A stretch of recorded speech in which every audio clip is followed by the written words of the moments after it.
आज हम लोग सेट चैप्टर में ऑपरेशन पढ़ेंगे। ऑपरेशन को हम हिंदी में संक्रिया कहते हैं। ऑपरेशंस ऑन सेट्स मतलब सेट के ऊपर हम कितने तरह की ऑपरेशन हम कर सकते हैं। जैसे अर्थमेटिक्स में आप पढ़े हैं एडिशन, सब्ट्रैक्शन, मल्टीप्लिकेशन, डिवीजन, ये सब अर्थमेटिकल ऑपरेशन है। उसी तरह से सेट के ऊपर भी हम लोग कुछ ऑपरेशन आज सीखेंगे। उसमें सबसे पहला है यूनियन ऑफ सेट्स, मतलब सेट का यूनियन। यूनियन का अर्थ होता है एडिशन ऑफ सेट्स। सेटों को हम किस तरह से ऐड कर सकते हैं। तो जो सेट है वो कलेक्शन ऑफ एलिमेंट होता है, इसलिए यहाँ पर हम नॉर्मल एडिशन सेंस नहीं लगाएंगे। जैसे 3 + 2 = 5। यूनियन जैसे एडिशन के लिए हम लोग इस तरह से साइन यूज करते हैं, प्लस का साइन होता है, माइनस का साइन होता है। उसी तरह से ये यूनियन का साइन है। दो सेट के बीच में हम इस साइन का यूज करते हैं। सपोज करिए बच्चों, यह सेट ए है, उसमें एलिमेंट है 1 2 3 4। एक दूसरा सेट बी है, उसमें एलिमेंट है 2 4 6 8। तो ये ए एक सेट है और बी दूसरा सेट है। अब अगर हम ए यूनियन बी करेंगे तो हम ए और बी के बीच में इस सिंबल का यूज करेंगे। तो इसको लिखेंगे ए यूनियन बी।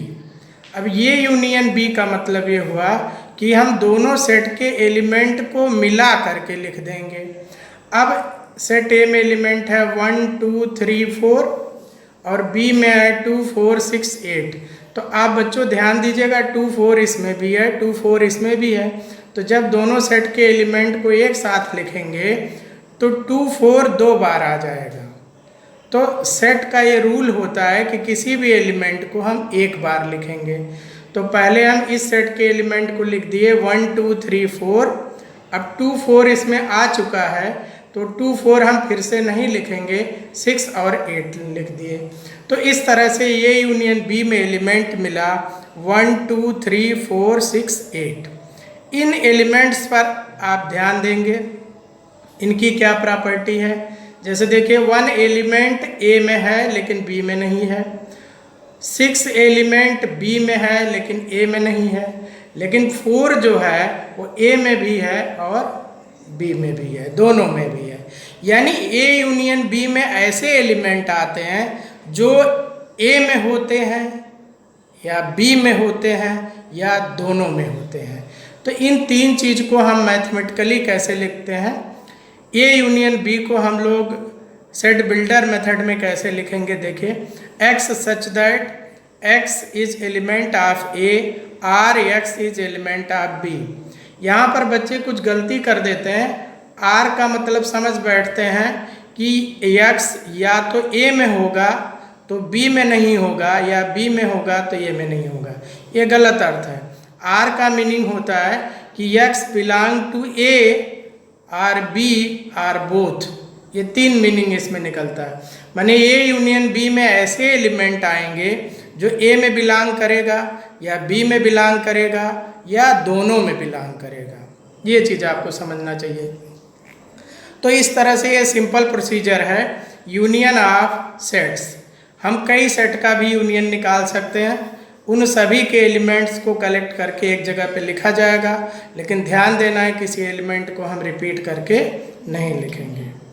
अब इस यूनियन की प्रॉपर्टीज़ देखते हैं।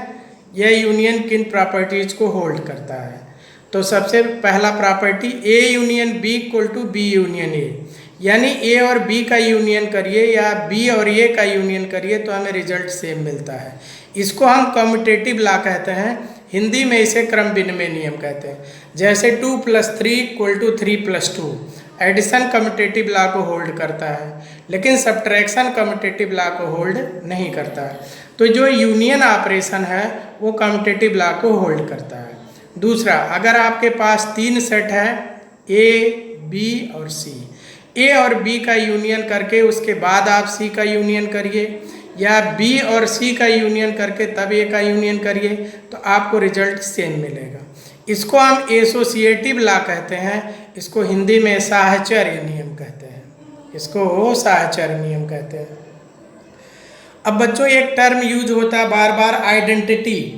तो आइडेंटिटी अर्थमेटिक्स में अगर आप एडिशन ऑपरेशन कर रहे हैं तो एडिटिव आइडेंटिटी जीरो होता है। किसी भी नंबर में जीरो को ऐड करने के बाद उस नंबर पर कोई इफेक्ट नहीं पड़ता है, तो एडिटिव आइडेंटिटी जीरो है।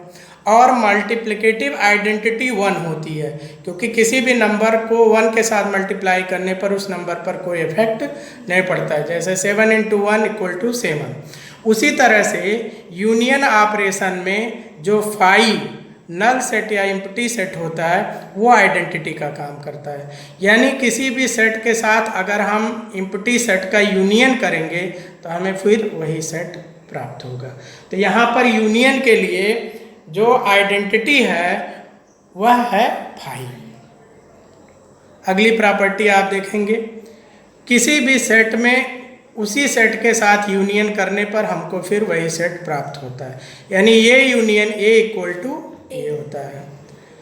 अगली प्रॉपर्टी, ये U जो लिखा गया है यूनिवर्सल सेट के लिए लिखा गया है, यानी किसी भी सेट में जब हम यूनिवर्सल सेट के साथ यूनियन करते हैं तो हमको यूनिवर्सल सेट प्राप्त होता है। तो ये आप बच्चों सीख गए होंगे union of set. Union of set का मतलब होता है कि दो सेटों का एडिशन। अब यहाँ पर एडिशन सेंस नहीं होगा, होगा sense collection. The collection of 2 or more set is called union of sets. इसके लिए हम ये सिंबल यूज करेंगे और दोनों के एलिमेंट्स को मिला के लिखेंगे। ध्यान ये देना है कि हम किसी एलिमेंट को रिपीट करके नहीं लिखेंगे। अब हम लोग अगला ऑपरेशन देखते हैं, इंटरसेक्शन ऑफ सेट्स। इंटरसेक्शन के लिए इस तरह सिंबल यूज किया जाता है, दो सेट के बीच में U को पलट के बना देते हैं, इसको इंटरसेक्शन पढ़ते हैं। इंटरसेक्शन का सिंपल मीनिंग आप लगाएंगे कॉमन ऑफ द एलिमेंट्स। मतलब अगर दो सेट दिए गए हों उनमें जितने एलिमेंट कॉमन होते हैं वही आपका इंटरसेक्शन होता है। बच्चों सपोज करिए यह सेट A है, उसमें एलिमेंट है 1 3 5 7। दूसरा सेट B है, उसमें एलिमेंट है 3 5 9 10। अब अगर हम A इंटरसेक्शन B करेंगे, यानी A और B दोनों सेटों में कौन से कॉमन एलिमेंट हैं, तो आप इसमें ऑब्जर्व करेंगे 3 एलिमेंट आपका दोनों में है और 5 एलिमेंट आपका दोनों में है, तो कॉमन एलिमेंट आपका 3 5 है। तो इस तरह से A इंटरसेक्शन B का रिजल्ट कॉमन एलिमेंट यानी 3 5 लिखा जाएगा। यानी अगर हम दो या दो से अधिक सेट का इंटरसेक्शन ऑपरेशन करते हैं तो उनके जो कॉमन एलिमेंट होते हैं वही लिखे जाते हैं, यानी उभयनिष्ठ एलिमेंट लिखते हैं जो एलिमेंट दोनों में होते हैं। अब इससे क्या कंक्लूजन निकला? कंक्लूजन ये निकला कि A इंटरसेक्शन B में 3 आया है, तो आप ऑब्जर्व करिएगा 3A में भी है और 3B में भी है। A इंटरसेक्शन B में 5 है तो 5A में भी है, 5B में भी है। यानी इंटरसेक्शन में ऐसे एलिमेंट आएंगे जो A में भी बिलोंग करेगा और B में भी बिलोंग करेगा। इसीलिए सेट बिल्डर मेथड में A इंटरसेक्शन B का डेफिनेशन इस तरह हम लिखते हैं, A intersection B = X such that, यानी A इंटरसेक्शन B में X ऐसे ऐसे एलिमेंट आएंगे, X belong to A and X belong to B। यहाँ पर बच्चों एंड वर्ड यूज किया जाता है। एंड का मतलब दोनों कंडीशन साइमल्टेनियसली आना चाहिए। एक ऐसा एलिमेंट जो A और B दोनों में एक ही साथ हो वह एलिमेंट आपका A इंटरसेक्शन B में आएगा। तो इंटरसेक्शन का सिंपल मीनिंग कॉमन एलिमेंट, और इसका ये डेफिनीशन आप याद रखेंगे, इसको आगे हम लोग प्रूफ में यूज करते हैं। इसकी प्रॉपर्टी आप देखेंगे। अब बच्चों पहली property, A intersection B = B intersection A और B का इंटरसेक्शन करिए या B और A का इंटरसेक्शन करिए, रिजल्ट सेम मिलेगा, यानी इंटरसेक्शन भी कम्यूटेटिव लॉ को होल्ड करता है।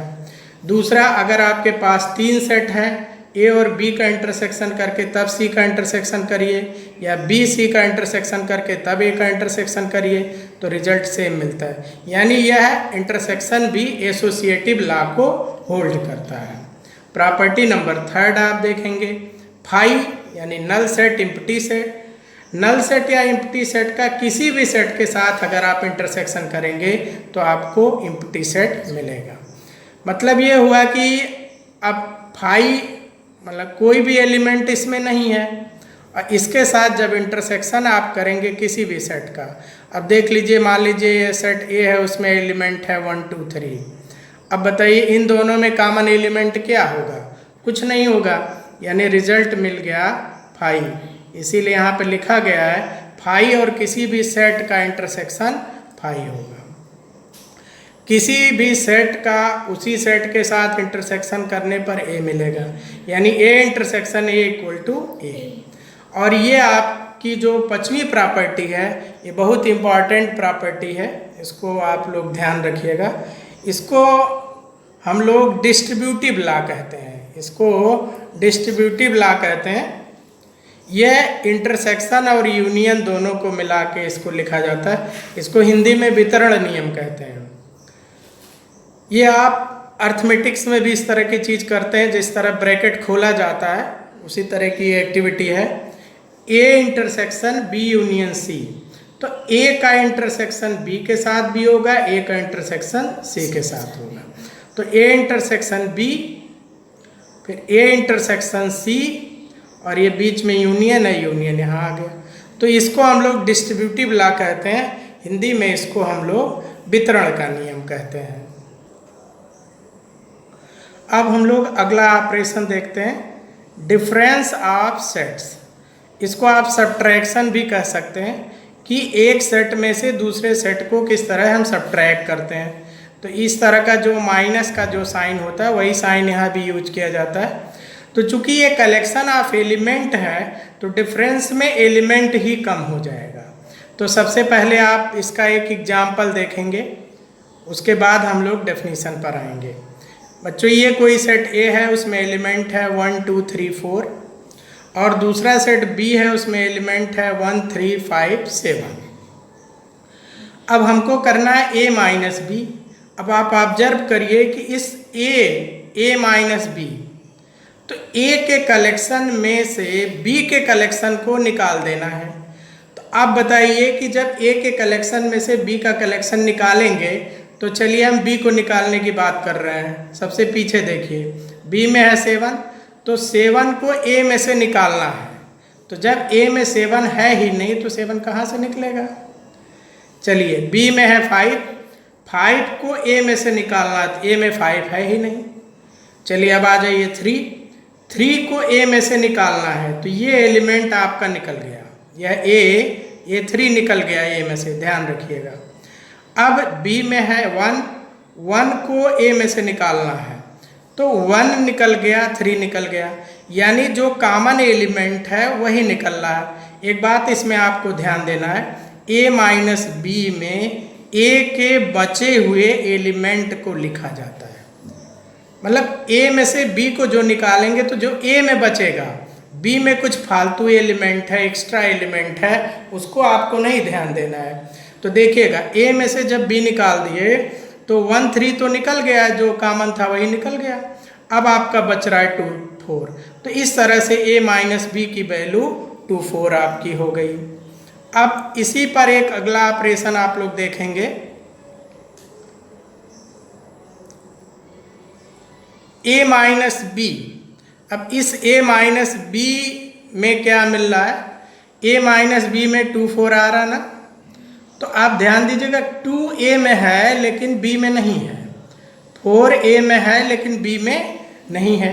तो इसीलिए ए माइनस बी का जो डेफिनीशन होगा, A minus B X such that X belong to A, जिसमें से आप सब्ट्रैक्ट करेंगे उसके एलिमेंट होने चाहिए, लेकिन एक्स बी में बिलोंग नहीं करना चाहिए। तो ये ए माइनस बी का डेफिनीशन है कि X such that X belong to A but X not belong to B. ये चीज़ आप ध्यान रखिएगा। अब आइए इसी सेट के साथ हम लोग बी माइनस ए भी सीख लेते हैं। बी माइनस ए किस तरह से निकालेंगे? तो यही सेट आप लीजिए। अब बी में से ए को हमें सब्ट्रैक्ट करना है, तो अब बी का बचा हुआ एलिमेंट हमें यहाँ लिखना है। तो जब बी में से ए को सब्ट्रैक्ट करेंगे तो फिर वही जो कॉमन एलिमेंट 1 3 है वो निकल आएगा। तो जो बी में बचेगा वो बचेगा 5 7। अब की हमें 2 4 से कोई मतलब नहीं है।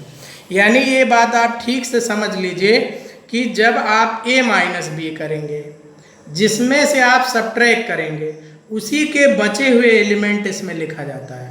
और जब b माइनस ए किए तो जो b का बचा हुआ एलिमेंट है वो हमने लिख दिया। तो अब b का जो बचा हुआ एलिमेंट है वो क्या है? 5 7 आपका है। एक बात और यहाँ पर आप ऑब्जर्व कर लेंगे, a माइनस बी में एलिमेंट है 2 4 और b माइनस ए में है 5 7। दोनों में कोई कॉमन एलिमेंट नहीं है। ऐसे दो सेट जिनमें कोई कॉमन एलिमेंट नहीं होता है उसको हम लोग डिसजॉइंट सेट कहते हैं, उसे हम डिसजॉइंट सेट कहते हैं। तो इस तरह से a माइनस बी और b माइनस ए ये दोनों आपका डिसजॉइंट सेट होगा। तो सब्ट्रैक्शन या ये जो डिफरेंस प्रोसीजर है इसमें आप ध्यान रखेंगे कि जिस सेट में से आप सब्ट्रैक्ट करेंगे उसी के ही बचे हुए एलिमेंट को आपको लिखना होता है। अब हम लोग एक अगला ऑपरेशन देखते हैं, कॉम्प्लीमेंट ऑफ ए सेट। इसको हम लोग सेट के ऊपर डैश का सिंबल लगाते हैं, इसको ए कॉम्प्लीमेंट पढ़ते हैं। कॉम्प्लीमेंट की हिंदी होती है पूरक, इसको हम कहते हैं पूरक समुच्चय। अब बच्चों सपोज करिएगा कि यह एक यूनिवर्सल सेट है U, इसमें एलिमेंट है 1 2 3 4 5 6 7 8 9 10। 1 to 10 ये नेचुरल नंबर है, ये यूनिवर्सल सेट है। यूनिवर्सल सेट अलग अलग क्वेश्चन में अलग अलग दिया जाएगा।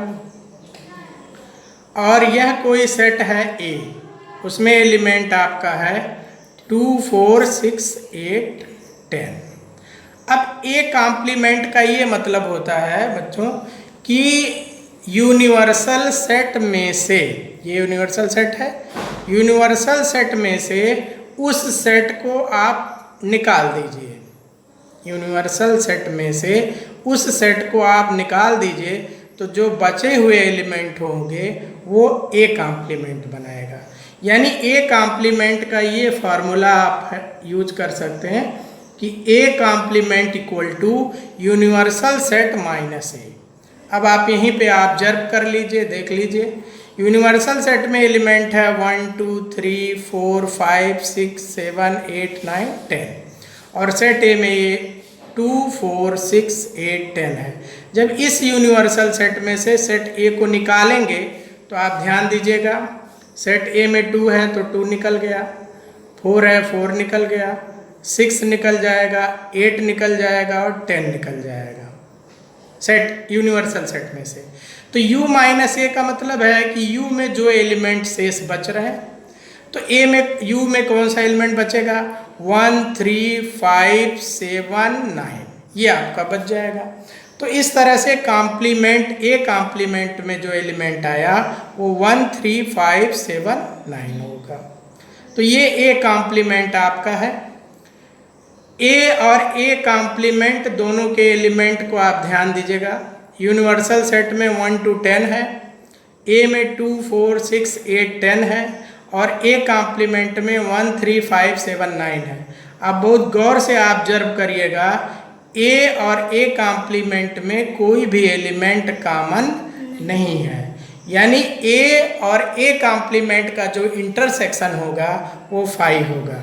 यानी एक और इम्पॉर्टेंट रिजल्ट आप इसके साथ समझ सकते हैं कि A intersection A complement equal to 5, ये आपका मिल रहा है। दूसरी चीज़, अगर हम इन दोनों सेटों को मिला दें यानी यूनियन कर दें तो यूनिवर्सल सेट मिल जाएगा। यानी एक इम्पॉर्टेंट पॉइंट और आपको याद रखना चाहिए कि किसी भी सेट और उसके कॉम्प्लीमेंट का जो यूनियन होता है वह आपका क्या बनता है? यूनिवर्सल सेट बनेगा। अब ए कॉम्प्लीमेंट का डेफिनीशन, तो यह डेफिनीशन आप डिफरेंस से ही लेंगे।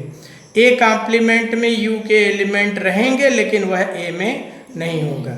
यानी ए कॉम्प्लीमेंट का ये डेफिनीशन बनेगा कि A complement equal to X such that X belong to universal set but X is not belong to A.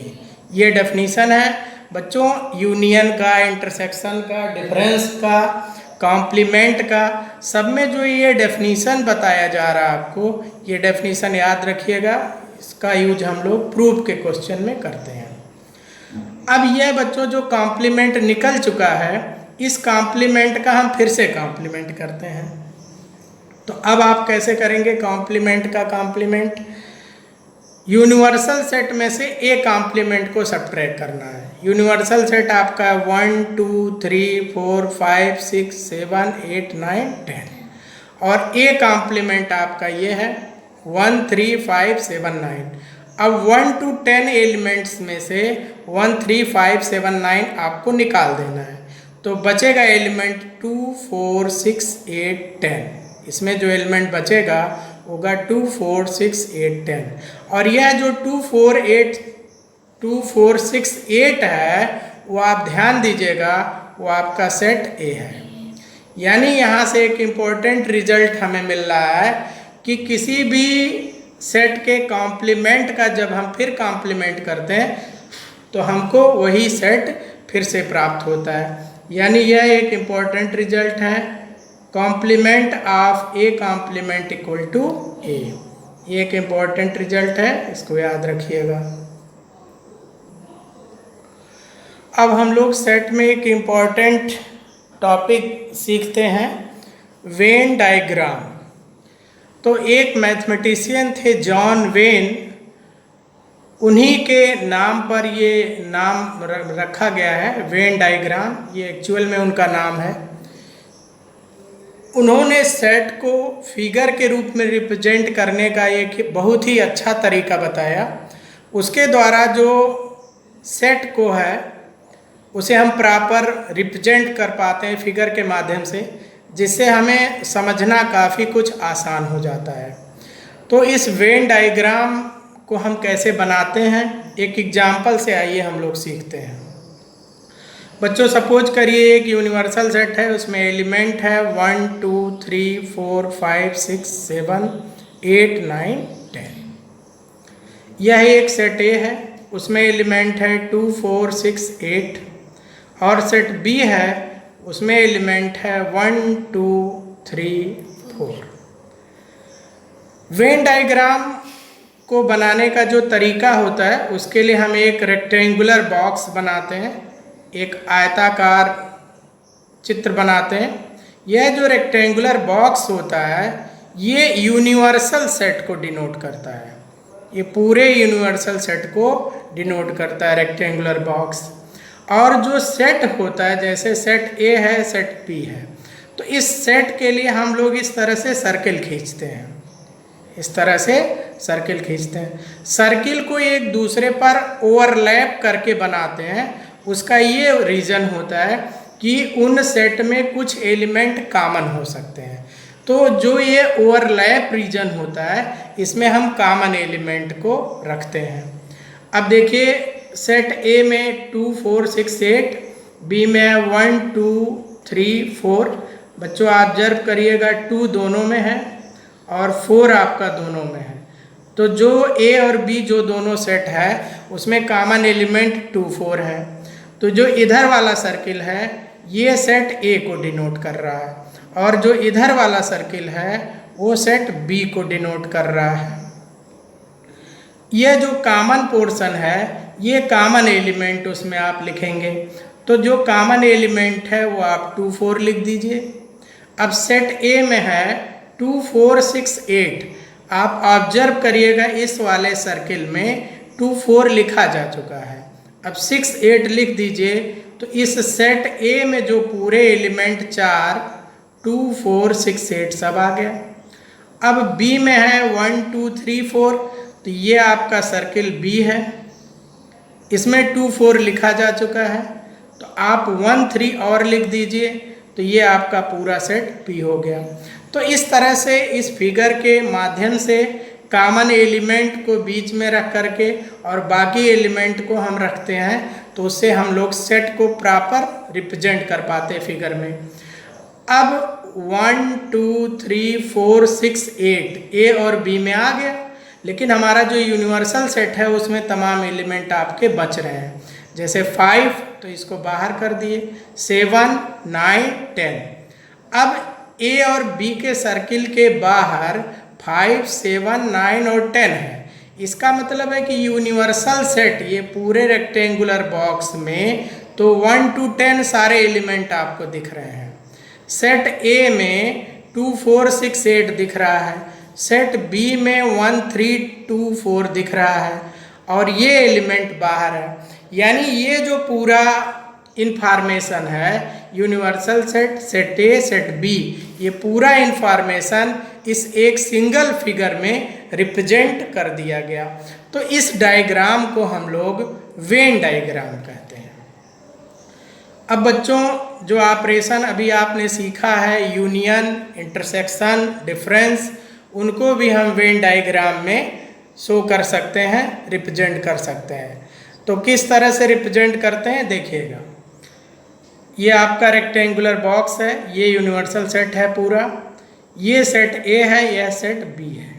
Set ए पर आप शेड करिए एक पर्टिकुलर डायरेक्शन में लाइन ड्रा करते हुए, और सेट बी पर एक पर्टिकुलर डायरेक्शन में लाइन ड्रा करिए। एक बात ध्यान दीजिए, ए और बी दोनों पे जो ड्रा की गई ये लाइनें हैं शेड करने के लिए, इनके डायरेक्शन को बदल के आप खींचिए। जैसे ए को इधर से खींचा गया और बी को इधर से ड्रा किया गया। तो यह एक सिंगल फिगर कई चीज़ों को रिप्रेजेंट कर दे रहा है। ऑल शेडेड रीजन, जितना भी रीजन में लाइन खिंच गया है, वो चाहे सिंगल लाइन हो या डबल लाइन हो, वो पूरा पोर्शन ए यूनियन बी को रिप्रेजेंट करेगा। All shaded portion A union B को रिप्रेजेंट करेगा। यानी ये जो पूरा यहाँ से यहाँ तक शेड है, ये पूरा ए यूनियन बी को रिप्रेजेंट कर रहा है। अब इंटरसेक्शन, ए इंटरसेक्शन बी कौन सा पोर्शन रिप्रेजेंट करेगा? जो ये कॉमन पोर्शन होता है, ये इंटरसेक्शन बी को रिप्रेजेंट करता है। कॉमन पोर्शन को जानने का तरीका ये होता है कि जितने सेट हों उतने लाइनों से जो रीजन शेड हुआ है वो इंटरसेक्शन पोर्शन शो करेगा। जैसे इस यूनिवर्सल सेट में 2 सेट है, तो 2 लाइंस से जो शेडेड पोर्शन ड्रा किया गया है, यानी ये 2 प्रकार की लाइनों से जो पोर्शन शेड है, ये बीच वाला, ये इंटरसेक्शन आपका डिनोट कर रहा है।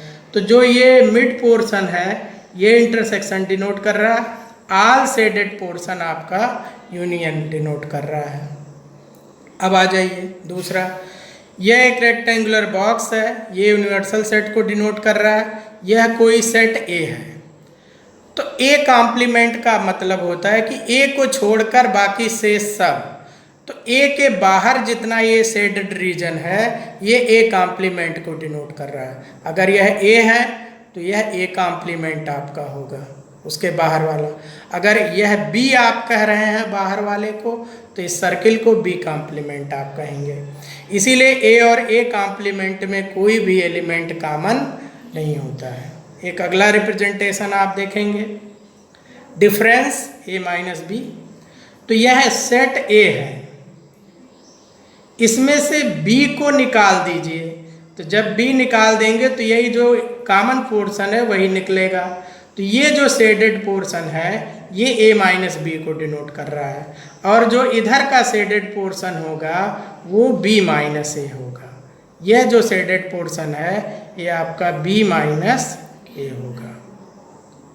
आप ध्यान दीजिएगा, ए माइनस बी, बी माइनस ए में कोई भी कॉमन पोर्शन नहीं है। इसीलिए कहा जाता है ए माइनस बी और बी माइनस ए दोनों डिसजॉइंट सेट होता है।